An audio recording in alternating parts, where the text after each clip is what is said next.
유호정의 청년 정치가 길을 잃은 것이지 청년 정치가 실패한 것이 아니다라고 대한민국에서 아이를 낳는 사람은 이상한 겁니다라는. 네, 반갑습니다. 저는 진보당에서 공동대표 하고 있고 진보당에서 대변인도 함께 역할을 하고 있습니다. 저희가 지금 총선을 앞두고 정책 자료집을 만들고 있는데 페이지가 400페이지가 넘어갑니다. 그래서 그것만 빠르게 읽어도 15분이 넘어간다. 여름만 되면 최강의 더위다. 겨울만 되면 최강의 한파다. 기후 위기로 인한 불안감이나 또 우울감까지 이어지고 있는 상황에서도 윤석열 정부는 성장의 이름으로 오히려 이런 것들을 외면하거나 더 가속화시키는 정책들을 만들고 있는데 우리 사회에 존재하는 기후 악당인 윤석열 정부의 정책부터 멈추게 해야 되는 게 우선시 될 것 같다라는 고민을 했습니다. 우리나라는 작년 말에 유엔 기후변화 협약 당사국 총회라는 게 있었는데 거기서 오늘의 화석상을 받는 불명예를 안기도 했는데요. 사실 탄소 온실가스 배출 감축은 선택이 아니라 필수고 앞으로 30년 넘게 50년, 60년, 70년 동안 이 사회를 살아가야 되는, 이 지구를 살아가야 되는 우리에게는 생존권과 연결이 되는 문제라고 생각을 합니다.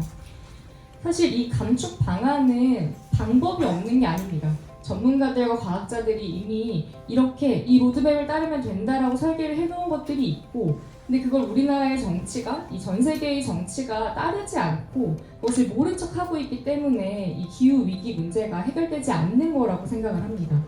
2029년까지 석탄발전소 단계적 퇴출, 해외 화석연료 투자 중단, 핵발전소 조기 폐료 그냥 나와 있는 그대로 따르면 됩니다. 그래서 더더욱이나 이 다가오는 총선 22대 국회에는 이 짜여져 있는 기후위기와 재난을 극복할 수 있는 로드맵을 의지를 갖고 실행할 사람들이 꼭 국회에 들어가야 한다. 앞에서도 얘기를 해주셨던 신림동 반지하 침수 사망사고 저희 집에서 10분 거리에 있는 곳인데요. 그러니까 너무나 이 기후 재난과 위기가 우리 가까이에 있고 또 특히나 더 취약한 사람들에게 많이 불공평하게 또 불평등하게 와닿고 있습니다. 이 취약계층의 삶을 지키는 것이 기후재난을 어떻게 극복할 것인가와 연결이 되고 있는 문제고 그래서 저희가 고민을 했던 거는 이 전기, 물, 가스, 사람이 생활하는데, 생존하는데 필요한 필수 에너지만큼은 거의 공공이 책임을 지고 보편적으로 지급되고 공급될 수 있도록 해야 한다는 고민을 했습니다. 그래서 무상에 가까운 수준으로 사람이 생존에 필요한 에너지는 공급이 되어야 하는 것이고 이것들이 석탄이나 핵을 통해서 만들어지는 것이 아니라 대체 가능한 재생에너지를 반드시 발전을 시켜서 이것으로 공급이 되어야 한다는 말씀을 드리고요. 아까 말씀드린 반지하 또는 옥탑방, 고시원 이런 곳들은 주거 효율, 에너지 효율이 굉장히 떨어지는 공간들입니다. 이런 주거 공간들에 대해서도 이전에 오세훈 시장이 내놓은 방안은 반지하가 싫으면 한층 올라와서 사세요, 다른 곳에서 사세요 정도 대책이었지만 그런 게 아니라 정말로 사람이 사람답게 살 수 있는 공간을 마련하고 그런 것을 최소한의 주거 기준으로 정해서 더 이상은 열악한 환경에서 사람이 살 수 없게 해야 한다라는 걸 말씀을 드리겠습니다. 그리고 또 하나는 노동에서의 기후재난인데요. 여러분도 아시겠지만 가장 더울 때, 가장 추울 때 밖에서 일해야 하는 노동자들이 있습니다. 배달 노동자가 그렇고요. 건설 노동자가 그런데요. 배달 노동자들은 눈이 오고 비가 오면 배달비를 더 받습니다. 수당을 붙여서. 이런 사람들이 배달비를 더 받기 위해서 눈이 오고 비가 오는데 생명이 위험해지는 걸 감수하면서 일을 해야 하는 게 맞는 사회냐라는 질문을 던지고요. 또 건설 노동자들, 여름만 되면 하루에 몇 명이 쓰러졌다라는 기사가 매일같이 나옵니다. 이런 사람들에게 이 기후재난에 맞서서 기후재난 산재, 작업 중지권 보장하는 정책들이 반드시 수반이 되어야 한다고 생각을 합니다. 최재천 교수 유튜브 다들 아시죠? 거기에서 제가 인상 깊게 봤던 유튜브가 대한민국에서 아이를 낳는 사람은 이상한 겁니다라는 유튜브였습니다. 정말 공감이 많이 되고 여러분들도 많이 공감이 되시지 않을까 생각을 하는데요. 그러니까 양질의 일자리는 없고 한국 사람들의 평생 소원 뭐냐라고 하면 내 집 마련이라고 얘기들을 많이 하시는데 전 이게 굉장히 비정상적인 구조라고 생각을 하거든요. 이렇게 불안정하고 한 사람이 살아가는데 내 집 마련하는 게 평생 소원인 나라에서 누가 미래를 꿈꾸고 결혼을 하고 아이를 낳고 키울 수 있는 청년들을 그냥 벼랑 끝에 세워놓고 너 혼자 알아서 살아남고 아이도 낳고 잘 키워봐라고 말하는 사회를 바꾸지 않는 한 생산하는 인구의 감소를 막을 수 있는 방법은 없다고 생각을 합니다. 그리고 국민연금 개혁도 특히나 우리 세대, 2030 세대에게 뜨거운 화두라고 생각을 하는데요. 국민연금 수입은 줄어들고 지출은 늘어간다고 얘기를 합니다. 그리고 보험료는 그래서 올려야 되고 지출은 줄여야 된다. 그래서 몇 퍼센트 올리고 몇 퍼센트 어떻게 할 거냐, 이 퍼센트 가지고 줄다리기는 많이 하지만 정작 새로운 상상은 많이 되고 있지 않은 것 같습니다. 그래서 진보당은 기존의 이 사업주와 가입자가 1대1로 부담하는 것에서 국가가 이 튼튼한 안전망, 사회 안전망을 만드는 데 있어서 기여를 해야 한다. 가입자, 사업자 1대1의 구조가 아니라 여기에 국가가 개입을 해서 1대1대1의 비율을 만들어야 한다고 생각을 합니다. 그리고 국민연금을 더 단단한 사회 안전망으로 만들어서 이 불안하고 추락의 위험을 겪고 있는 청년들을 붙들어야 한다. 그리고 또 하나는 이 국민연금의 사각지대를 해소해야 한다고 생각을 합니다.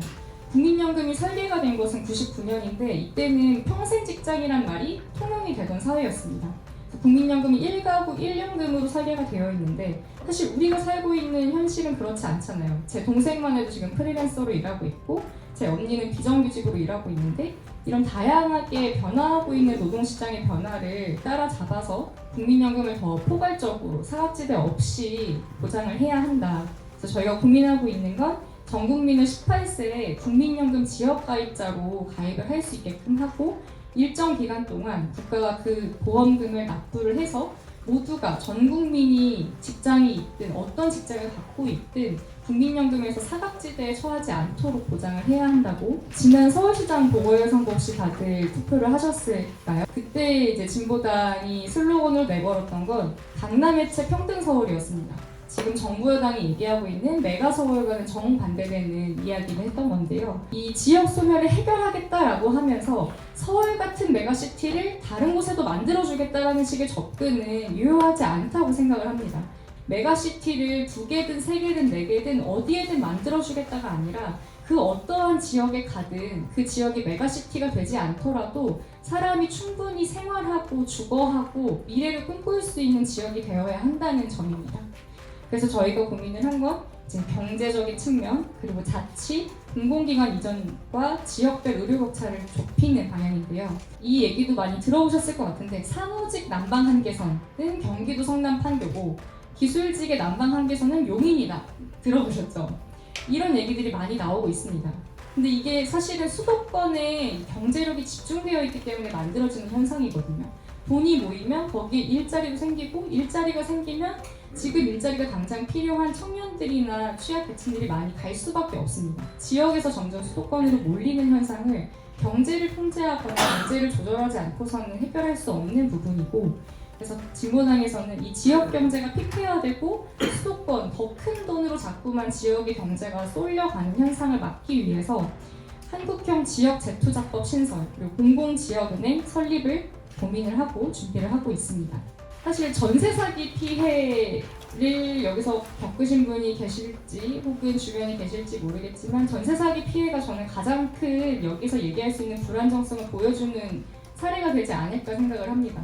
국가와 제도가 시키는 대로 하나하나 다 절차를 지켜가면서 계약을 했는데 결국에는 돌아온 것은 전세 사기 피해였고 국가와 지자체에서는 그건 책임질 수 없다. 개인과 개인 간의 거래인데 해줄 수 있는 게 없다라는 대답이 돌아오는 사회에서 어떻게 청년들에게 안정적으로 살아라, 불안감을 느끼지 말라라고 말하는 게 무슨 소용이 있을까요? 그래서 이런 현실을 해결하기 위해서는 2가지 접근이 필요한데 경제적인 측면에서 안정감을 찾을 수 있게 해주는 것, 그리고 또 하나는 실제로 고립되고 우울감과 불안감을 느끼면서 사회로 나오지 못하는 청년들에 대한 지원이 필요하다고 생각합니다.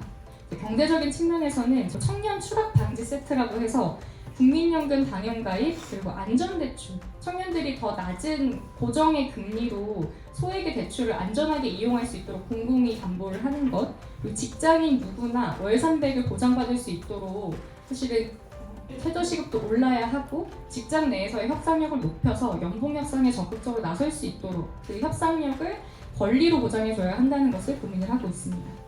그리고 이미 고립감과 우울감을 느끼는 청년들에 대해서는 실은 90년대생들이 특히나 많이 이런 일을 겪고 있고, 그리고 코로나19를 겹치면서 조용한 학살이라는 얘기도 많이 들어보셨을 것 같아요. 특히나 90년대생 여성들에게 많이 자살률과 자살 시도율이 급증을 했고, 거기에서 이제 고립되고 있는 청년들이 많이 발생하고 있다는 건데 사실 여기에서는 일자리 문제도 굉장히 많이 연결이 되어 있고 본질적으로는 이 사회에 살고 있는 청년들이 내가 이 한 사회의 구성원으로서 제대로 기능하면서 살 수 있는가에 대해 사회가 대답해주고 있지 못하다는 거죠. 그런 부분을 어떻게 대답해주고 보장해 줄 것이냐. 청년들이 마음 편하게 상담을 받을 수 있고 네트워킹을 해서 고립감을 줄일 수 있도록 청년 스트레스 센터를 공공에서 설립을 해서 이용할 수 있도록 해야 한다. 청년 정치가 실패했다는 얘기들도 많습니다. 청년이 계속 정치를 해야 되는 거냐는 얘기도 사실은 심심치 않게 들리는데요.